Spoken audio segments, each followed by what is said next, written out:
চাহিদার স্থিতিস্থাপকতা বলতে কি বুঝি? চাহিদা বিধি অনুসারে কোনো দ্রব্যের দাম বাড়লে চাহিদা কমে এবং দাম কমলে চাহিদা বাড়ে, অর্থাৎ দামের পরিবর্তনের ফলে চাহিদার পরিবর্তন হয়। কোনো দ্রব্যের দামের পরিবর্তনের ফলে চাহিদার পরিমাণের সাড়া দেওয়ার মাত্রাকে চাহিদার স্থিতিস্থাপকতা বলে। চাহিদার স্থিতিস্থাপকতার সূত্র আমি লিখি, যে চাহিদার স্থিতিস্থাপকতার সূত্র যদি লেখা হয় তাহলে ইডি দ্বারা প্রকাশ করা হয়। ইডি হলো নিচে হবে দামের শতকরা পরিবর্তন আর উপরে হবে চাহিদার শতকরা পরিবর্তন। আর সূত্র আকারে লেখা যায় del Q divided by del P into P by Q. এখানে ইডি হলো চাহিদার স্থিতিস্থাপকতা, ডেল কিউ হলো চাহিদার পরিবর্তন, ডেল পি দামের পরিবর্তন, পি হলো প্রাথমিক দাম আর কি হলো প্রাথমিক চাহিদার পরিমাণ। এখন চাহিদার স্থিতিস্থাপকতা তিন প্রকার। চাহিদার স্থিতিস্থাপকতা কত প্রকার? তিন প্রকার। লিখি যে চাহিদার স্থিতিস্থাপকতা তিন প্রকার। চাহিদার স্থিতিস্থাপকতা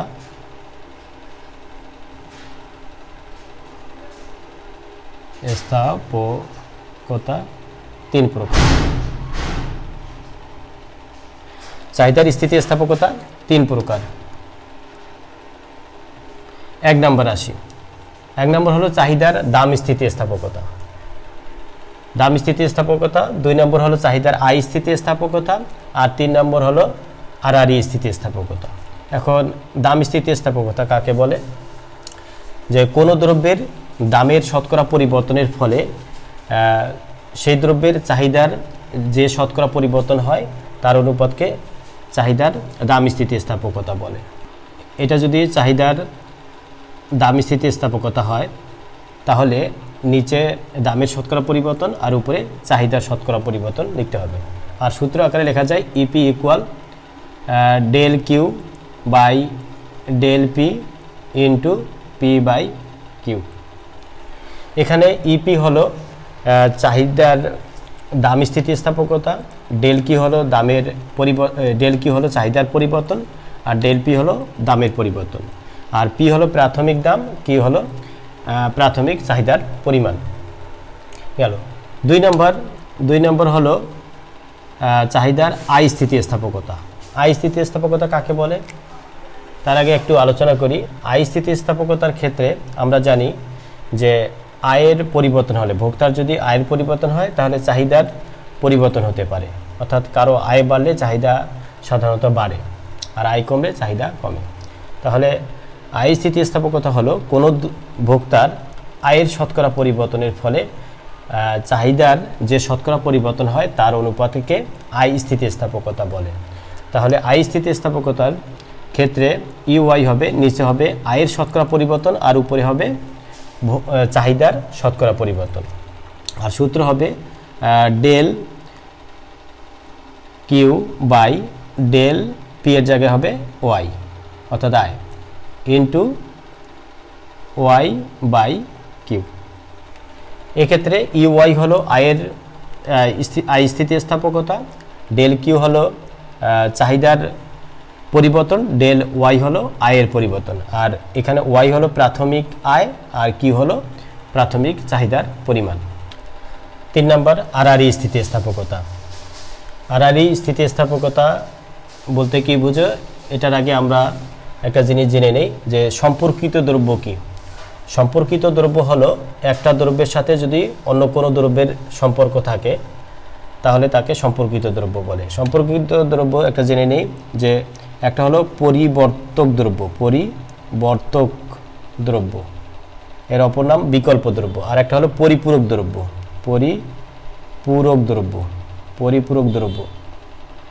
তাহলে পরিবর্তক দ্রব্য কি আমরা জানি যে একটা দ্রব্যের পরিবর্তে যদি আরেকটা দ্রব্য ব্যবহার করা যায় তাহলে একটাকে অপরটার পরিবর্তক দ্রব্য বলে। যেমন কলম আর একটা পেন্সিল, কলমের পরিবর্তে পেন্সিল আর পেন্সিলের পরিবর্তে কলম ব্যবহার করা যায়। আর একটা হলো চা কফি, চায়ের পরিবর্তে কফি আর কফির পরিবর্তে চা আমরা ব্যবহার করতে পারি। তাহলে পরিবর্তক দ্রব্য গেল। আর পরিপূরক দ্রব্য, পরিপূরক দ্রব্য কি? যদি দুইটা দ্রব্য অবশ্যই একসাথে ব্যবহার করতে হয় তাহলে তাকে পরিপূরক দ্রব্য বলে। অর্থাৎ একটা দ্রব্য ব্যবহার করার জন্য যদি আরেকটা দ্রব্য লাগে তাকে একটাকে অপরটাকে পরিপূরক দ্রব্য বলে। যেমন ডান পায়ের জুতা, বাম পায়ের জুতা, ডান পায়ের জুতা ছাড়া বাম পায়ের জুতা ব্যবহার করা যায় না, আবার বাম পায়ের জুতা ছাড়া ডান পায়ের জুতা ব্যবহার করা যায় না। আবার হবে কালি, কলম, যে কালি ছাড়া কলম, কলম ছাড়া কালি ব্যবহার করা যায় না। তাহলে এগুলো হলো সম্পর্কিত দ্রব্য। এখন সম্পর্কিত দ্রব্য, সম্পর্কিত দ্রব্যের ক্ষেত্রে একটার দামের পরিবর্তন হলে অপরটার চাহিদার পরিবর্তন হয়, এটা আমাদের জেনে রাখতে হবে। আসি এবার আর স্থিতিস্থাপকতা কি। দুটি সম্পর্কিত দ্রব্যের ক্ষেত্রে একটা দ্রব্যের দামের শতকরা পরিবর্তন হলে অপর দ্রব্যের চাহিদার যে শতকরা পরিবর্তন হয় তার অনুপাতকে চাহিদার আর স্থিতিস্থাপকতা বলে। আবার বলি, দুটি সম্পর্কিত দ্রব্যের ক্ষেত্রে একটির দামের শতকরা পরিবর্তন হলে অপরটির চাহিদার যে শতকরা পরিবর্তন হয় তার অনুপাতকে চাহিদার আর স্থিতিস্থাপকতা বলে। এখন আমরা আসি আর স্থিতিস্থাপকতা ইসি, এটা দ্বারা ইসি মানে ক্রস ইলাস্টিসিটি বা আর স্থিতিস্থাপকতা বোঝায়।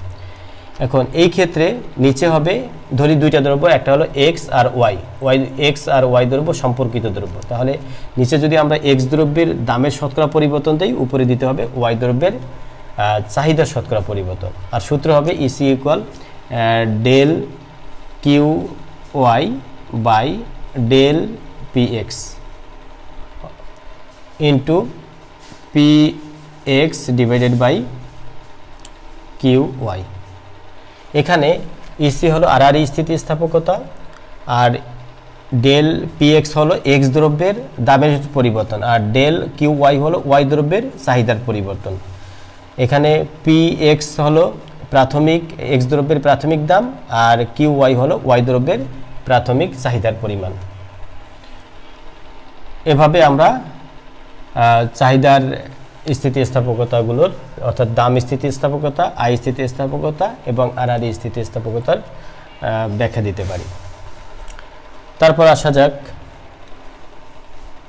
Next question.